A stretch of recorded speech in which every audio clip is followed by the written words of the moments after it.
सभी पार्टियों की नींद उड़ी है, क्या संदेश देना चाहेंगे?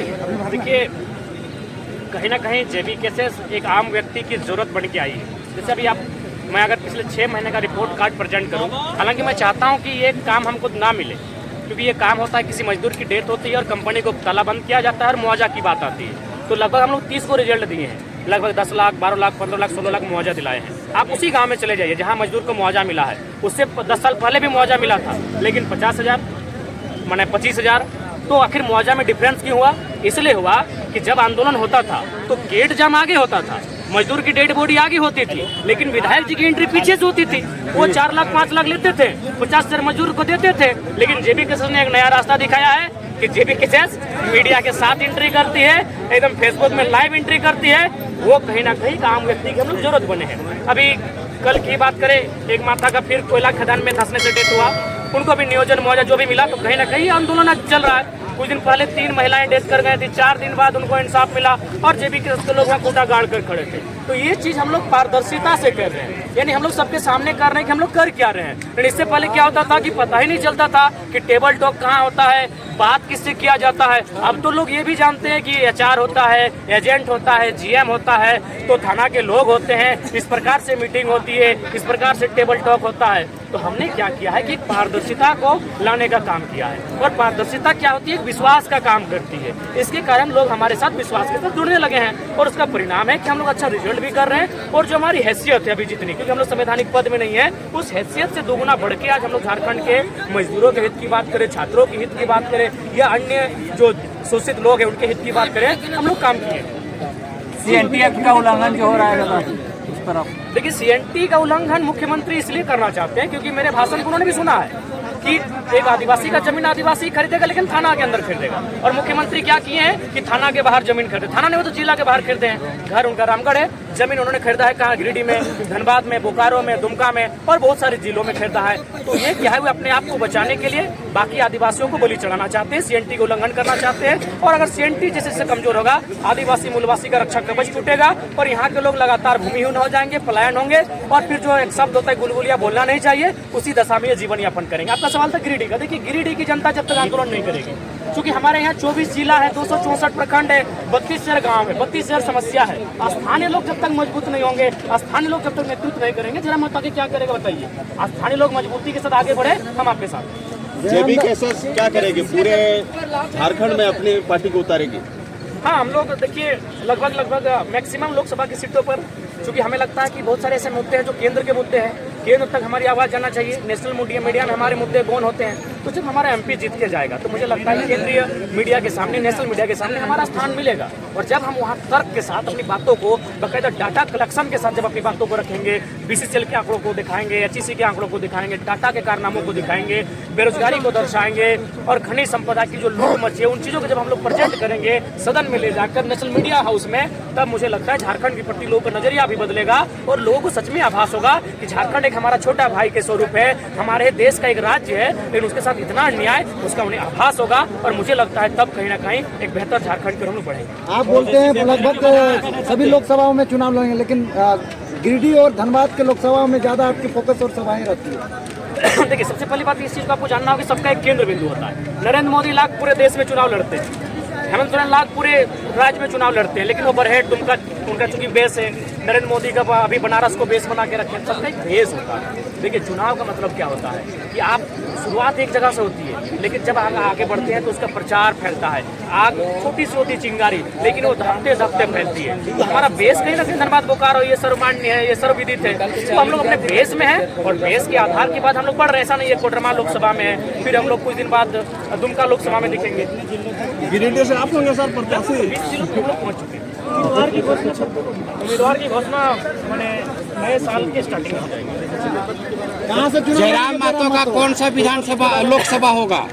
पेपर लीक के बारे में हम ये कहना चाहेंगे कि छात्रों के साथ इस राज्य में लगातार छल कपट किया जा रहा है और इसका कारण है कि जो लोग कभी छात्र जीवन में फेलियर रहे हैं, जो लोग कभी छात्र जीवन में मेहनत नहीं किए, संघर्ष नहीं किए, वे लोग नेता मंत्री बने हैं। 11 में 5 को नॉन मैट्रिक। छात्र की दर्द को वही ना जानेगा जो हजारीबाग के 10x10 के रूम में अपने शरीर को गलाया है, जो घर से चावल ले जाके रांची के हॉस्टल में पढ़ा है। आप मंत्री किनको बनाए हैं जो 5वां पास किए हैं? तो छात्रों के साथ खिलवाड़ इसलिए हो रहा है कि पढ़े लिखे गवर्नेंस यहाँ नहीं है। तो छात्रों को अब ये भी सोचना होगा, आंदोलन भी करना होगा और पॉलिटिक्स के बारे में भी उन्हें अपनी सोच को मजबूत करना है। जयराम महतो कहाँ से चुनाव लड़ेंगे? देखिए हम चाहेंगे उसके लिए आप मीडिया जगत के बंधु हैं, देव जी हैं, आप एक सर्वे कीजिए। बता रहा है ये कि हजारीबाग, कोडरमा, गिरिडीह और धनबाद और रांची ये जगहों पे जो है, इन जगहों पे आपका मजबूत संगठन दिख रहा है, तो इनमें से कहाँ पर? देखिए हम लोग अभी उम्मीद करते हैं कि हम लोग पहाड़ वाले हैं, तो पारसनाथ पहाड़ है, झुंडा पहाड़ जहाँ है देखेंगे। मतलब साफ साफ जाहिर कर रहे हैं कि गिरिडीह लोकसभा में आपकी तैयारी चल रही है। देखिए अगर आप रांची का रिपोर्ट ला के देंगे तो देखेंगे राजधानी भी कोई बुरी नहीं है। अभी ये माना जाएगा कि गिरिडीह से तैयारी चल रही है। देखिए तैयारी जनता कर रही है। हमने पहले ही कहा कि देखिए हम लोगों ने कि हम लोग थप्पा हुआ लीडर नहीं बनेंगे। जनता जहाँ चाहेगी, हमें जहाँ उतारेगी हम लोग उतर जाएंगे। लोकसभा क्षेत्र से लड़ना चाहिए, तो अगर जनता चाहेगी तो कोडरमा से ही लड़ जाएंगे। लड़ना चाहिए बिल्कुल। तो ऐसे बयान नहीं होने चाहिए, तर्क होना चाहिए। किसी भी पॉलिसी पे अगर चर्चा करो तर्क होना चाहिए। तो आज तक मेरा मानना है कि झारखंड में कोई लीडर का माइंडसेट ऐसा है ही नहीं जो तर्क से वो प्रेजेंट कर सके कि झारखंड की समस्या क्या है। तो झारखंड की समस्या को जब वो रिप्रेजेंट करेगा, लॉजिकली रिप्रेजेंट करेगा, जब माइंड एक्ट की बात करेगा, जब लेबर एक्ट की बात करेगा, जब डिस्प्लेसमेंट एक्ट की बात करेगा, तो मुझे लगता है कि जो समस्या भरत की बता रहे कोडरमा में, वही समस्या कोयला की धनबाद में, वही समस्या गिरिडीह की पत्थर में है। तो ये सारी समस्याओं का समाधान होगा। इसलिए हम लोग दिल्ली की रुख कर रहे हैं। जयराम महतो सभा करते करते थक गए कि लाइव आकर कहते हैं कि अब सभाएं रोकनी थक पड़ेगी। नहीं गए, हम बीमार हैं और एक छोटा सा बीमारी हम पॉजिटिव पाए गए हैं और हम चाहेंगे कि सर्जरी नहीं करवाइए। आप चाहेंगे तो डॉक्टर का रिपोर्ट मेरी जेब में है, दवा मेरी गाड़ी में है, आपको दिखा सकते हैं। लेकिन इसीलिए और मैं कुछ दिन बाद थोड़ा सा हम लोग कह रहे हैं कि जयराम महतो के पास इनके लिए अच्छा ये बात बताइए। तो मीडिया लोग हैं, कुछ लोग ये बात अब क्यों सुनना? हमने तो सारी नीति आपके सामने रिप्रेजेंट कर दिया कि हम क्या करेंगे क्या नहीं करेंगे। आप डिबेट कीजिए, आप मीडिया लोग आपस में बैठ के डिबेट कीजिए। लगा रहे हैं लोग कहीं ना कहीं आप किसी राष्ट्रीय पार्टी के साथ सम्मिलित हैं। नहीं, राष्ट्रीय पार्टी के साथ सम्मिलित नहीं होंगे। हम लोग इंडिपेंडेंट रहेंगे, झारखंड के मुद्दों के साथ रहेंगे। नहीं देखिए माननीय प्रधानमंत्री आए थे लेकिन 1932 से बात नहीं कर पाए, चुपचाप। अभी तक आपके लोगों नहीं आया, बोल नहीं आया, लोग यही समझते हैं। अरे कोई पार्टी को उठा लेंगे, बहुत सारी पार्टी जमीन के नीचे दफन है। 1932 जेबी कैसे लागू करें? देखिए उसके लिए आपको कम से कम 2 घंटा का चर्चा करना होगा, जो अभी पॉसिबल नहीं है। उसके लिए हमारे पास 4-5 कॉलम होंगे, जिनमें आपका 32 का खतियान आएगा, जिलों का अंतिम सर्विस सेटलमेंट आएगा, हुक्मनामा आएगा, पट्टानामा आएगा, भाषा संस्कृति आएगी, राजपट्टे पत्रिकाएं आएंगी। तो बहुत सारे ऐसे विषय हैं जिनको चर्चा करने के बाद कॉलम 1, 2, 3 के आधार पर हम लोग स्थानीयता को तय कर सकते हैं। लोकसभा को लेकर किसी भी बदलाव के लिए युवाओं का हाथ सबसे आगे होता है, तो युवाओं को खास करके क्या पैगाम देना चाहेंगे? देखिए युवाओं को पैगाम यही देना चाहिए क्योंकि आंदोलन का शुरुआती युवाओं से हुआ था। हम लोग अगर जाते हैं सत्ता में बैठते हैं, अगर गिरिडीह लोकसभा से हम जीत कर जाते हैं, तो सबसे पहली बात है देश के प्रधानमंत्री जो भी उस समय आते हैं उनसे सवाल होगी कि भाई आपके 2 करोड़ का नौकरी कहाँ है, आपके पास जो रोजगार देने का आपने बात किया तो वो कहाँ है। हमने ये सवाल करेंगे कि तरक्की और उन्नति का मतलब ये नहीं होता है कि अडानी की पत्नी 3 लाख की साड़ी पहने। तरीका का मतलब ये होता है जब आम व्यक्ति की पत्नी अपने गठरी में इतना पैसा रखे कि जो बाजार का सामान है उसे खरीद पाए। जिस तरह से जेबी कैसेस और जयराम का लहर होता है, गिरिडीह में देखने को नहीं मिला जयराम का लहर। नहीं ये गलत बात है, बहुत सारे आदिवासी चेहरे हमारे साथ है। नहीं, बिल्कुल स्वागत है, ऐसी बात बताइए किसको? ये खुला मंच है, खुला मंच है। अगर आप आज चूंकि मान के चलिए माइक पकड़े हैं, अगर आप हमको बोलते चिट्ठी में लिख के कि 2 शब्द मंच रखेंगे तो मना करते? खुला मंच है, आप आइए, स्वागत है, आप आइए, स्वागत है। तो जेबी कैसेस और जयराम का जो लहर है गिरिडीह में देखने को नहीं मिला, इसका क्या कारण?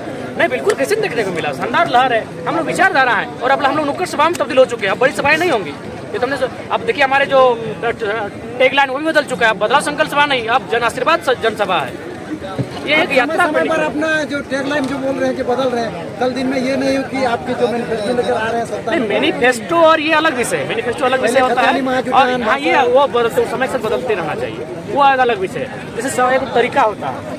अब हम लोग मान के चले गाँव जाएंगे, डोर टू डोर जाएंगे, तो बदलाव संकल्प सभा नहीं ना होगा। बदलाव का मतलब बहुत विशाल सभा, एक 4-5 जिलों के लोग आना। जन आशीर्वाद का मतलब जनता से आशीर्वाद लेना, बातचीत करना, आई कॉन्टैक्ट के साथ बात करना, जैसे आपसे हम बात कर रहे हैं। दादा 45 दिन का छुट्टी लेने वाले हैं, तो इससे जेबी कैसेस किस रूप में आप आगे बढ़े? जेबी कैसे बहुत सारे सिपाही है, यही हमारे बगल में इतने लोग सिपाही बैठे हैं, कोई किसी से कम नहीं, हर किसी में दम है, बस समय की बात है। आप देखिए जमुआ विधानसभा में आपका कार्यक्रम कब होने जा रहा है? जमुआ में आप जब बुलाइएगा हम आप पहुँचेंगे। 1 जनवरी के बाद कार्यक्रम शेड्यूल सेट कीजिए, हम लोग जमुआ आएंगे और जमुआ को भी जाम कर देंगे। आप लोगों के पास गिरिडीह लोकसभा को लेकर के जो भी प्रश्न है मन में वो